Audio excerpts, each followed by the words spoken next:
Mani bebre se omuni atenka bebre nso so se omase entimi enfokra ti omuni omukafo hyiemu ya omobre na omote ya opa yebeka aduabe bu ho asem ne ayefre ne ye gorantula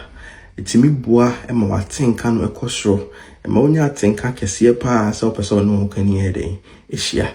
na aduabe ye ede pa etimi wi ne se de ye rich wingam no nti efre no African chewing gum ebe nso so fre na ye the miracle fruit na yampa eya nwanwasem yi pa esanse etimi boa ema watenka ekosoro etimi boa ma wasenso timi efokama empo omo ne memehia omo ka se omo ehon sane omo no ye orgasm no bebre fasa aduaba ya etimi boa mo ema omo ho sane omo ma omo nya atenka ewo empa agudi omo yimu afenso so etimi boa ema yawo sem ye fertility enso so etimi ekonkan yonkofo bebre nso so ana omo wo how bi asabe omo se omo te enka wo ba bro omo fasa aduaba ya etimi boa ayisa ne menyi na afio nti unya sa aduaba ya ebe enum ana nsia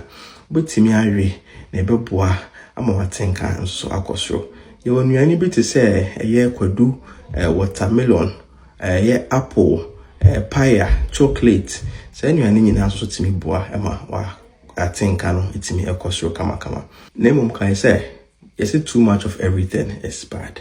and to fa gorantula ne bebrea etimi ma obunsa ntempa bra omre enso ye etimi show ya memfa embro edu edakro medase